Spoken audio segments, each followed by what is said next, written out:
شاہ احمد نورانی صدیقی رحمۃ اللہ تعالی علیہ کہتے ہیں لوگوں میں نے دنیا کا سفر کیا ہے، ہر جگہ پر گیا ہوں، ہر مقام پر گیا ہوں، بڑے بڑے ممالک کا میں نے سفر کیا، تو میں نے کیا محسوس کیا؟ میں نے صرف اتنی سی بات محسوس کی کہ جہاں بھی گیا ہر جگہ پر ہر بڑی بڑی سیٹ کے اوپر، بڑی پوسٹ کے اوپر یہودی بیٹھا ہوا ہے، ہر جگہ پر یہودی بیٹھا ہوا ہے۔ کہتے ہیں کہ پھر مسئلہ کیا ہے؟ کہا جب اتنی بڑی بڑی پوسٹوں کے اوپر یہودی بیٹھا ہوگا، اور یہودی تو کبھی نہیں چاہتے کہ مسلمانوں کو آگے بڑھایا جائے، مسلمانوں کا دین جو ہے وہ پھیلے۔ کہا کیوں؟ اس لیے کہ قرآن کا فیصلہ ہو گیا، اللہ نے فرما دیا یریدون لیطفئوا نور اللہ بافواہہم واللہ متم نورہ ولو کرہ الکافرون۔ میرے رب نے فرمایا یہودی اور مشرک مل کر ان کی خواہش یہ ہے کہ اسلام نہ پھیلے، لیکن سنو اللہ فرماتا ہے کہ لوگوں تم پریشان مت ہو، ہم اپنے دین کو پھیلا کر ہی چھوڑیں گے، دین پھیل کر رہے گا۔ تو شاہ احمد نورانی صدیقی کہتے ہیں کہ میں جہاں پر بھی گیا وہاں یہودی تھے، اور ہمارے ساتھ تو سازش کیا ہو رہی ہے؟ ہم مسلمان تو غفلت کی نیند سو رہے ہیں نا۔ طریقہ کیا ہے؟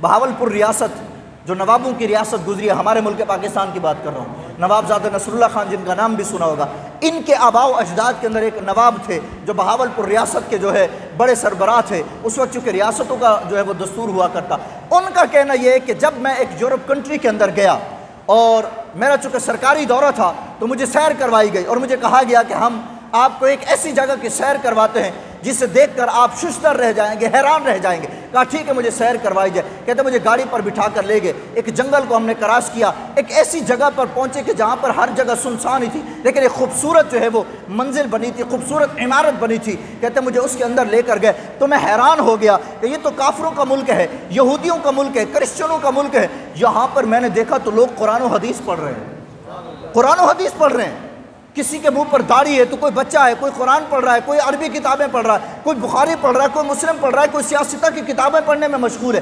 میں نے کہا یہ کیا بات ہو گئی؟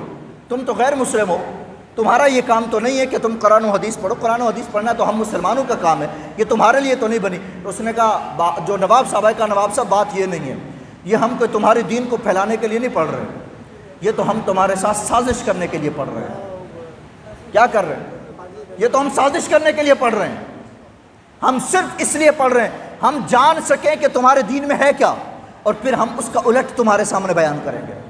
اور آج ہم مسلمانوں نے جب علم پڑھنا چھوڑ دیا تو وہاں یہودیوں اور نصرانیوں کی طرف سے ہمارے پاس کیا آ رہا ہے؟ میں شاہ احمد نورانی صدیقی رحمۃ اللہ تعالی علیہ کا جو پڑھا ہوا ایک رسالہ تھا، آپ نے جو خود لکھا، میں آپ کو دکھا بھی دوں، اس کا جب میں مطالعہ کر رہا تھا، یہ رسالہ ہے۔ شاہ احمد نورانی صدیقی قربانیاں دے کر گئے ہیں، ختم نبوت کے پہرے دار ہیں، انہوں نے قومی اسمبلی کے اندر کھڑے ہو کر ختم نبوت کا نعرہ لگایا تھا۔ یہ جواندار مرد تھے جنہوں نے ہر ایک کفر کے سامنے کھڑے ہو کر اپنا سینہ چوڑا کر کے ختم نبوت پر پہرا دیا۔ آج مسلمان ان کا نام تک بھی نہیں لیتے، ہمیں چاہیے کہ ہم اپنے اکابرین کا نام لیں۔ جب میں ان کی سیرت کا مطالعہ کر رہا تھا تو شاہ احمد نورانی صدیقی رحمۃ اللہ تعالی علیہ آپ فرماتے ہیں کہ جب میں روس کے دورے پر گیا تو میں نے وہاں پر ایک یونیورسٹی کو دیکھا جس کا نام تھا ماسکو یونیورسٹی، ہمارے لوگ بھی پڑھنے کے لیے جاتے ہیں۔ کہتے ہیں میں اس یونیورسٹی کو اندر میں گیا تو کہتے ہیں ماسکو یونیورسٹی میں جو بڑی پیاری عربی زبان کی ایک ڈپارٹمنٹ بنا ہوا تھا، فارسی زبان کا الگ ایک ڈپارٹمنٹ بنا ہوا تھا، اور کہا کہ اس کے اندر پریسس کا ایک الگ سے ڈپارٹمنٹ بنا ہوا تھا، اور مختلف زبانوں پر الگ الگ ڈپارٹمنٹ بنے ہوئے تھے۔ ہمیں دعوت دی گئی، کہا ایک میں تھا، میرے ساتھ ایک علامہ عبدالحامد صاحب تھے، علامہ عبدالحامد صاحب بادایونی کہتے یہ تھے، اور میرے ساتھ ایک اور علامہ صاحب بھی تھے۔ کہتے جب ہم وہاں پر پہنچے تو ہم نے بڑی حیرانی اور ششدر ہم وہاں پر رہ گئے۔ معاملہ یہ ہوا کہ جب ہم اس ڈپارٹمنٹ کے اندر گئے جو ڈپارٹمنٹ عربی اور فارسی پر مشتمل تھا، تو ہمارے سامنے ایک پروفیسر کو لایا گیا۔ اس پروفیسر سے کہا گیا کہ آپ علامہ اقبال کے اوپر گفتگو کیجئے، اور ساتھ میں انہوں نے مولانا روم جو مثنوی شریف جنہوں نے لکھی ہے، کہا اس کے اوپر بھی جو ہے نا اس نے گفتگو کی۔ اور ہم بڑے حیران ہوئے۔ شاہ احمد نورانی صاحب کہتے ہیں کہ اس بندے نے عربی زبان کے اندر اور فارسی زبان کے اندر ایسی گفتگو کی کہ ہم بڑے حیران۔ شاہ احمد نورانی جیسا بندہ اگر حیران ہو رہا ہے تو آپ سمجھے اس نے کیسی گفتگو کی ہوگی۔ شاہ احمد نورانی صاحب کو پتہ نہیں 22 زبانوں پر عبور حاصل تھا شاہ احمد نورانی صاحب۔ کہتے ہیں اس نے بڑی گفتگو کی اور بڑے ماہرانہ انداز میں گفتگو کی۔ کہتے ہیں پھر مولانا حامد صاحب کو بھی کہا گیا، انہوں نے فارسی کے اندر گفتگو کی، پھر مجھے کہا گیا تو میں نے عربی زبان کے اندر گفتگو کی۔ کہتے ہیں یہ سب معاملہ جب ہو گیا ہمیں ایک الگ روم کے اندر لے جایا گیا، وہاں ہم چائے پی رہے تھے، لیکن ہم اس بات پر زیادہ حیران ہوئے جب ہمیں بتایا گیا کہ مولانا جس پروفیسر نے تمہارے سامنے فارسی اور عربی میں کلام کیا یہ مسلمان نہیں ہے، یہودی ہے، یہ مسلمان نہیں ہے۔ لیکن اس نے کس بات پر کلام کیا تھا؟ علامہ اقبال کے اوپر، مولانا روم کے اوپر کلام کیا تھا۔ مولانا روم کو پڑھیں تو ہم مسلمان پڑھیں نا، مولانا اقبال کو پڑھے، علامہ اقبال کو تو ہم مسلمان پڑھے نا، ہمیں پتہ ہونا چاہیے کہ انہوں نے کیا کیا قربانیاں دی ہیں۔ مولانا روم کیسا مسلمان تھا ہمیں پتہ ہونا چاہیے۔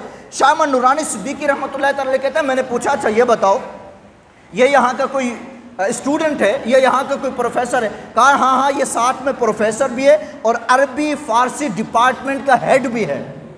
کیا ہے یہ؟ عربی کا بھی ہیڈ ہے اور فارسی ڈپارٹمنٹ کا بھی ہیڈ ہے۔ شاہ احمد نورانی صدیقی رحمۃ اللہ تعالی کہتے ہیں لوگوں اگر وہ عربی اور فارسی ڈپارٹمنٹ کا ہیڈ ہے، بتاؤ روس کے اندر ماسکو یونیورسٹی کے اندر جو ہیڈ بیٹھا ہوا یہودی، وہ یہاں پاکستان سے یا دنیا کے کسی بھی خطے سے جانے والے مسلمانوں کو کیا پڑھا رہا ہوگا؟ وہ پڑھائے گا جو ان کا دین کہلائے گا، چونکہ وہ عربی زبان بھی جان چکا، وہ فارسی زبان بھی جان چکا، وہ آپ کے دین کو بھی جان چکا، وہ پڑھائے گا آپ کو جو آپ کو آپ کے دین سے دور کر دے، جو آپ کو آپ کے دین سے دور کر دے، وہ نہیں پڑھائے گا جو آپ کو آپ کے دین سے قریب کرتا ہے۔ شاہ احمد نورانی صاحب کہتے ہیں کہ ایک اور مقام پر بھی میں گیا، کہتے ہیں امریکہ کے اندر کولمبیا یونیورسٹی جو نیو یارک کے اندر ہے، کہتے ہیں میں وہاں پر گیا اور وہاں مجھے جب جانے کا اتفاق ہوا تو کہتے ہیں وہاں پر بھی میں بہت حیران ہوا۔ کہتے ہیں جب میں باہر جانے لگا تو دوسرے دن کچھ لڑکے جو اسٹوڈنٹس تھے اس یونیورسٹی کے، وہ کہتے ہیں انہوں نے مجھے دیکھا اور میرے پاس آئے اور کہا کہ ہم فلاں مضامین پڑھتے ہیں، کیمسٹری وغیرہ پڑھتے ہیں، بایولوجی پڑھتے ہیں اور دیگر اور مضامین ہیں جو ہم پڑھتے ہیں۔ تو کہتے ہیں کہ میں نے ان سے پوچھا بیٹا یہ تو بتاؤ جن مضامین کو تم پڑھتے ہو ان مضامین کے جو ہیڈ ہیں وہ کہاں ہیں اور وہ کون ہیں؟ شاہ احمد نورانی صدیقی رحمۃ اللہ تعالی کہتے ہیں میرے پاؤں تلے زمین اس وقت نکلی جب ان اسٹوڈنٹس نے مجھے کہا کہ حضور یہ سارے کے سارے یہودی ہیں جو ہمیں یہ مضامین پڑھاتے ہیں۔ یہ کیا ہے؟ یہودی ہیں۔ بتاؤ ہمارے مسلمان جب باہر جا کر یہ چیزیں پڑھتے ہیں تو وہ انہی کے مطابق پڑھتے ہیں جو وہ سکھاتے ہیں۔ ہمارے محبوب کی محبت وہ کہاں سکھاتے ہیں؟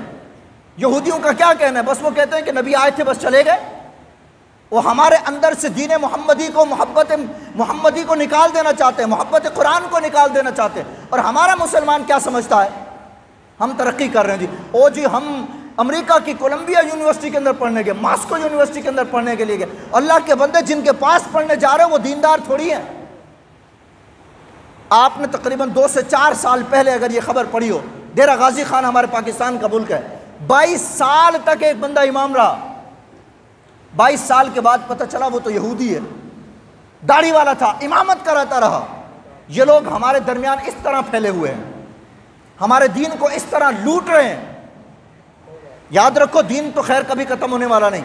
میرے رب کا فرمان یہ ہے کہ یہودی اور مشرک تو چاہتے ہیں کہ دین نہ پھیلے، لیکن اللہ فرماتے ہیں ان کو جتنا بھی ناپسند ہو دین تو پھیل کر رہے گا، دین کا تو بول بالا ہو کر ہی رہنا ہے۔ لیکن شاہ احمد نورانی صاحب کہہ گئے لوگوں 56 ممالک ہیں ہمارے اور ہماری تعداد سب سے زیادہ، اور یہ جو اسرائیل ہے جو فلسطین پر حملہ کر رہے ہیں، شاہ احمد نورانی صاحب نے کہا یہ تو صرف 3 ملین ہے، صرف 3 ملین، اور اگر امریکہ کو بھی ملایا جائے تو فرمایا گیا کہ یہ 10 ملین کے قریب ہوں گے۔ فرمایا ہم تو ان سے بھی زیادہ ہیں، ہم تو 56 ممالک کی طاقت رکھتے ہیں اور اس کے باوجود کہ ہم ایٹمی طاقت بھی رکھتے ہیں۔ ہمارے مسلمان جب لڑا کرتے تھے تو ان کے سامنے کیا ہوتا تھا؟ کوئی ایٹمی بم تو نہیں ہوتے تھے، وہ اپنی جانوں کو ہتھیلی پر رکھ کر دین اسلام کو بچایا کرتے تھے۔